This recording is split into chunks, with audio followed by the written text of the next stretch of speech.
A winter evening, steam rising from a chipped ceramic bowl. The first spoonful feels like safety soft noodles creamy broth, that salty comfort we've all grown up with. For decades, canned soup has been the shortcut between hunger and warmth, a familiar sound of metal opening and memory returning. But the truth is, every swallow carries something the body quietly struggles to process. A single can of condensed soup can pack more than 1,000 milligrams of sodium, nearly half a day's limit, before you even add crackers or bread. Manufacturers rely on that salt to make the flavor pop and keep the product stable for years. The problem? Your kidneys don't know it's convenience food. They only know they're working harder filtering salt from the bloodstream that keeps pouring in. Over time, this constant load raises blood pressure, a slow, silent force that damages the kidney's tiny filters called nephrons. Each nephron is delicate, built for precision, not pressure. When salt levels rise, the kidneys respond like overworked employees, straining to keep up. You might not feel it for years, but eventually the swelling in your feet, the fatigue that doesn't fade, or the higher number at your next checkup starts to tell the story. There's another ingredient hiding in that creamy comfort phosphate additives. They're often listed as sodium phosphate or potassium phosphate, used to thicken soups and stabilize dairy and chowders. They don't taste salty, so most people overlook them, but they're even more dangerous than salt itself, absorbed almost entirely by the body pushing phosphate levels up and making kidneys work overtime to flush them out. The longer that happens, the faster the filters age. You might say I only eat it once in a while. That's the illusion. These aren't rare indulgences anymore. For many Americans, canned soup is lunch several times a week, a quick fix between errands or work calls.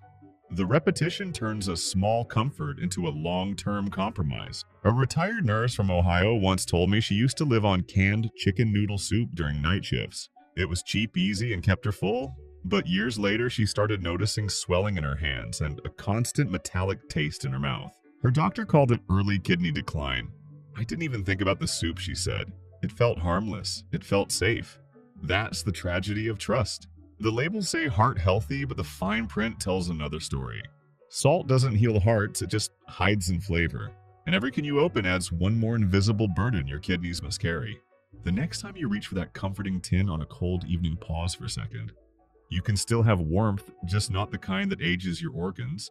Because if salt alone can strain your kidneys, wait until you see what's hiding in those ready-to-eat cans of chili and pasta. Number 2. Canned chili and pasta meals. The first spoonful of canned chili hits like a punch, thick, salty, and sharp. It floods your tongue before you can even taste the beans.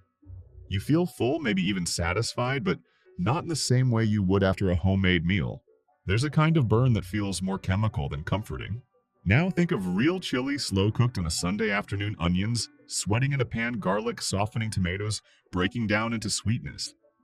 You add salt by hand, one pinch at a time, tasting and adjusting until it feels right. The flavor builds, not bursts. It lingers, it changes. You can taste the balance between fire and warmth. Canned chili doesn't have that. It doesn't breathe, it just shouts. A single serving of canned chili or pasta sauce can contain between 800 and 1200 milligrams of sodium, more than double what most homemade versions use. The salt is not there for taste, it's there for time. It keeps the sauce thick and the meat fresh on a shelf for years. That's the hidden trade-off flavor, replaced by chemistry, patience replaced by pressure. Your kidneys feel that trade more than your tongue ever will.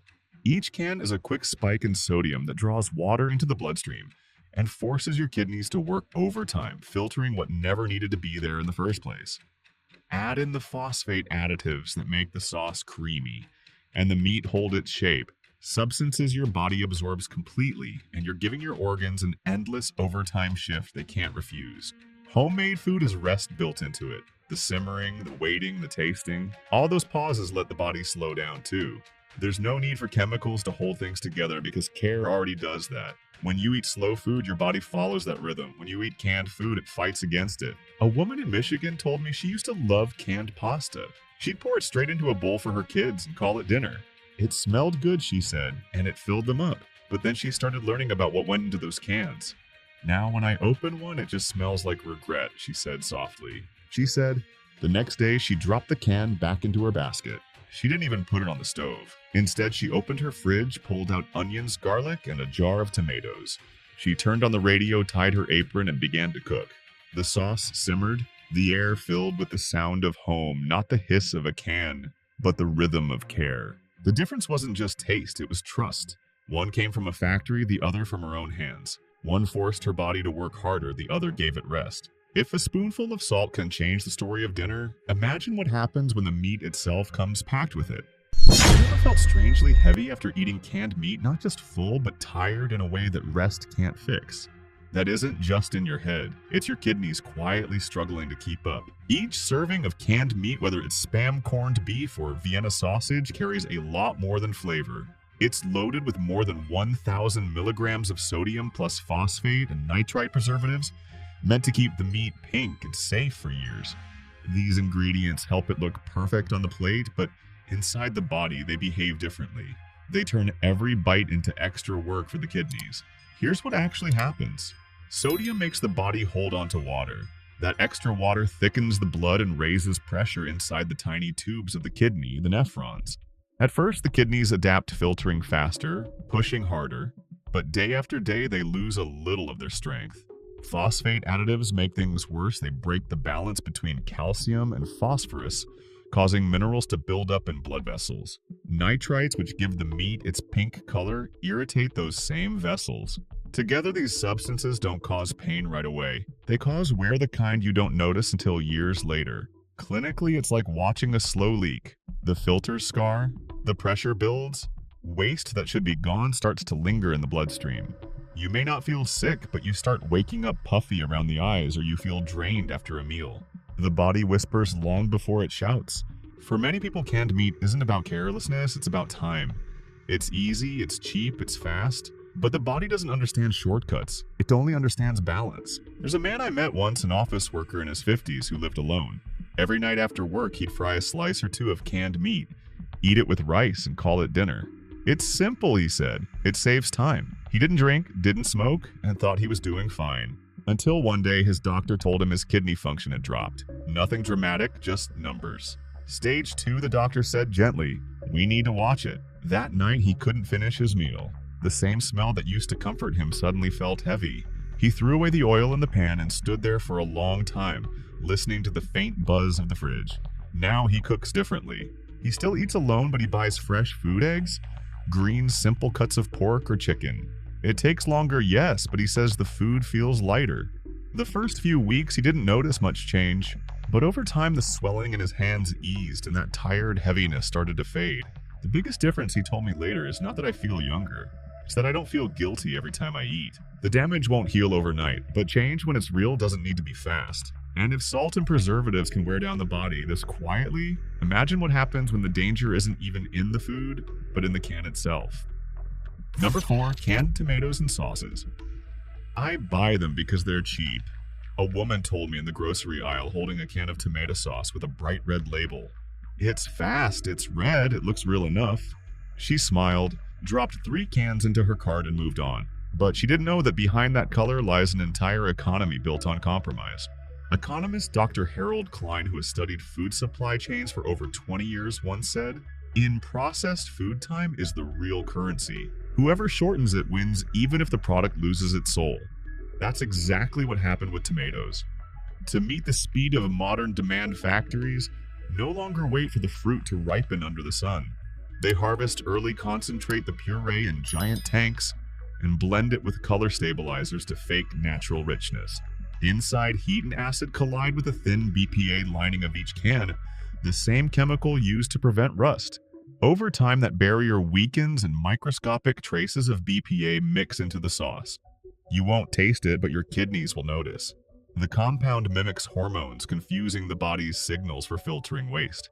Little by little, the kidneys begin to retain fluid they should release. Protein starts leaking into urine, a sign of stress that most people never connect to something as innocent as a can of tomato sauce. Dr. Klein explained it simply. The industry didn't intend harm. They just optimized away humanity. Efficiency replaced craftsmanship. Workers now monitor gauges, not flavor. And he's right. Walk into a canning plant today and you'll see stainless steel speed and noise, endless lines of metal moving red liquid from one stage to another. The sauce is tested by color meters, not by taste buds. Profit margins depend on how many cans seal in an hour, not how they smell when they open. The result is a product that looks beautiful, consistent, glossy, dependable, but stripped of everything that once made food feel alive. No real tomatoes ripening under heat. No change in color as the season turns. Just uniform red achieved through chemistry and pressure. The woman I met still buys a can now and then. It's practical, she says, especially when I'm tired. But every time she opens one, she pauses for a moment. The hiss feels mechanical. The scent is sharp, metallic, faintly sour. It fills her kitchen with something that feels distant, like a memory stretched too thin. She pours the sauce into a pan, stirs it once, and watches the colors swirl. It's red, yes, maybe even perfect, but it doesn't remind her of anything real. It's the kind of red that never saw sunlight, the kind that exists only because numbers demanded it. After 4 objective stories, I think I should tell you mine. I love tuna cans, I really do. For years I could eat them day after day. They were my lazy lunches, my late night fix, my easy protein. Open drain mix with a little mayo or rice and done. No dishes, no effort, no waste. It felt clean. But one morning I woke up with a strange heaviness near my side, the place where the kidneys sit. It wasn't pain, not sharp or alarming, just a quiet pull. That same afternoon I picked up a can and read the label properly for the first time. The truth hit me like a Babe Ruth's bat. A single can of tuna in brine carries roughly 600 milligrams of sodium before you even add seasoning and traces of mercury that the body doesn't easily let go. Mercury binds to proteins in the blood, traveling through the same veins the kidneys rely on. Unlike salt, it doesn't dissolve away. It lingers attaching to the kidney's tissue. And the salt, that familiar sea comfort, turns into a constant pressure. Each nephron, those tiny filters working day and night, has to pull double duty flushing excess sodium and keeping the system balanced. But they never get a break. Over months and years, the pressure builds like waves hitting the same rock. Nothing breaks until something finally gives. When kidneys strain, they don't shout. They whisper. It begins with swelling, then fatigue that feels like gravity suddenly grew stronger. Sometimes it's a dull ache, sometimes nothing at all. You might even blame it on sleep or age or work. But inside the filters are slowing the balance tilting. It's not dramatic, but it's real. I brought this up to a friend, an old cook who's spent half his life near the coast. His kitchen always smells of lemon and oil, not aluminum. When I told him about the tuna cans, he nodded slowly. Tuna in a can is tasty, he said. It's real fish, sure, but my family only eats it when we've got no time.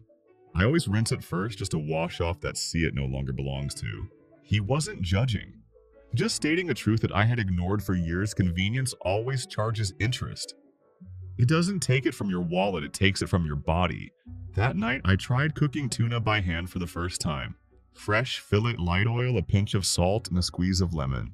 It wasn't the same. The texture was rougher, the flavor softer, but something about it felt right. The kitchen smelled clean, and the plate looked honest. My body felt lighter afterward, not perfect, just less burdened. I still pass by the canned aisle sometimes, and my hand almost reaches for that familiar blue tin. Old habits are hard to forget, but then I think of that heaviness, that whisper from within, and I keep walking. The sea is still my favorite taste. I just prefer it without the silence that comes after. Number 6, pickled vegetables, olives, and sauerkraut. That crisp bite, that tangy taste, it feels light, even healthy. But beneath that crunch lies an old trick that's been turned inside out. Brining was once a way to save life, not shorten it. Centuries ago, people pickled vegetables with care and instinct. Salt wasn't just a flavor. It was a form of protection, a way to make cabbage, cucumber, or radish last through the winter. Those jars were alive, fermenting, building good bacteria that helped digestion and strengthen the body. Now, the same word pickled means something entirely different. In factories, vegetables are washed, blanched, and sealed in brine, strong enough to last for years. The salt concentration is multiplied, the acid standardized, the flavor sharpened to catch attention, not nourish. These aren't living foods anymore, they're preserved illusions. What once worked with nature now works against the body that eats it. Inside your system, all that sodium behaves like a tide with nowhere to go. It drags water into the bloodstream, thickening it, pushing against vessel walls. Blood pressure rises not suddenly but steadily, day by day, meal by meal. The kidneys, which manage all that extra fluid, are forced to keep up filtering out the overload as best they can. Every salty crunch adds one more turn to the pressure wheel. Clinically speaking, it's simple physics. More sodium means more water means higher pressure, and higher pressure means more strain on the kidneys' delicate filters, the nephrons. These tiny networks are built for balance, not battle. When they face constant overload, their tissue stiffens and scars. It doesn't happen overnight. It happens in quiet moments with a sandwich, with a handful of olives, with that second helping of light pickled vegetables. A half cup of canned pickled vegetables or olives can contain more than 600 milligrams of sodium, about 1/3 of what doctors recommend for an entire day. That's not counting the rest of your meal or the sauces and breads that follow. In the end, that healthy side dish does the same thing as a bag of chips, only slower and more politely. The irony is that the human body doesn't crave salt because it's bad, it craves it because it remembers what it used to mean survival balance taste. But modern production turned it into something else. The brine that once connected us to the seasons has become a way to hide how far our food has drifted from its source. Many people say they eat canned pickles because they're low in calories or because the tang wakes up the appetite.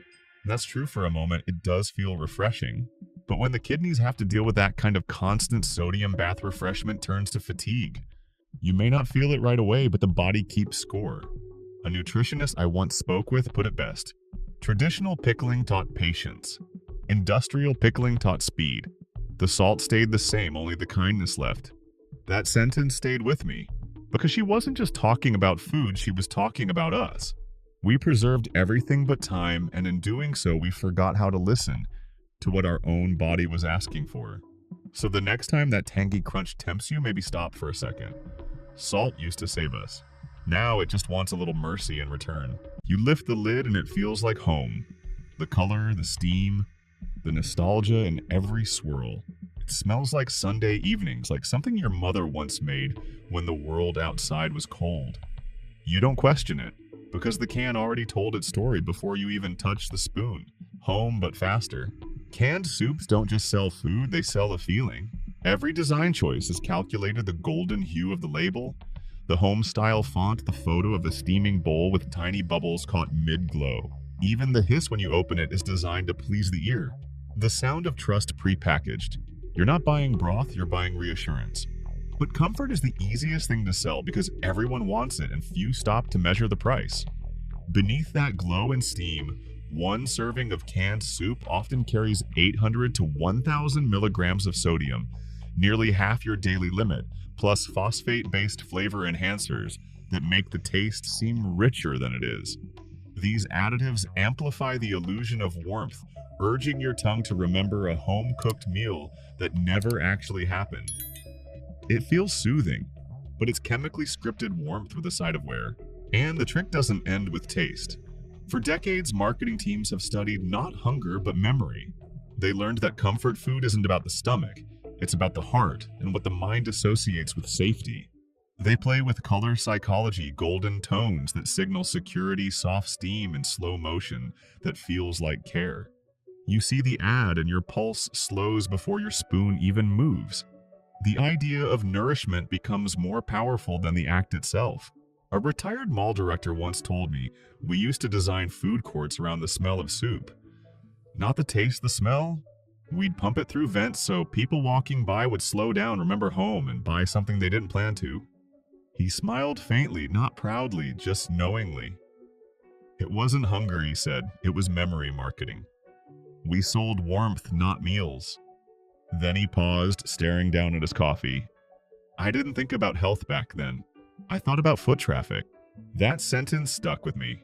Because he wasn't confessing guilt, he was describing an era. One where comfort became an industry and familiarity turned into currency. The soups changed, but so did we. We learned to crave not flavor, but the story printed on the can. The real cost isn't just the sodium or the phosphates.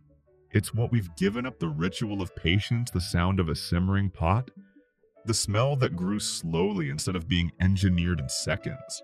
When we replaced that with convenience, we lost something more precious: control over what comfort means. Breaking that spell doesn't require perfection. You don't need to give up soup. Just question it. Read the label, dilute it. Or better yet, make your own broth once in a while, the kind that takes time, the kind that fogs up the windows, the kind that smells like care instead of marketing. It won't look perfect, and that's the beauty of it. Because real warmth was never meant to be sealed in a can. It was meant to be shared, stirred, and earned, the kind that doesn't need a label to prove its home. We've opened 7 cans together, each one promising ease, flavor, or comfort, yet asking something back from the body. From tuna to soup, every story has carried the same thread. What we trade for time is often our own balance. These weren't tales meant to frighten you, but to remind you that even the smallest habit deserves a second glance. If you've made it this far, thank you for your patience, your curiosity, and your trust. Awareness is slow work, and it takes courage to look behind the label. Most people won't, but you just did. Maybe you'll still buy a can from time to time. That's fine. The goal isn't to fear food, but to see it clearly. Every meal you cook yourself, every ingredient you choose with care, gives your body one more reason to thank you later. So keep the stove warm. Let the kitchen smell like effort again. Because cooking isn't about perfection, it's about reclaiming something simple, control, kindness, and the pride of making real food with your own hands. Real health starts not in the store aisle, but in the time you choose to give yourself.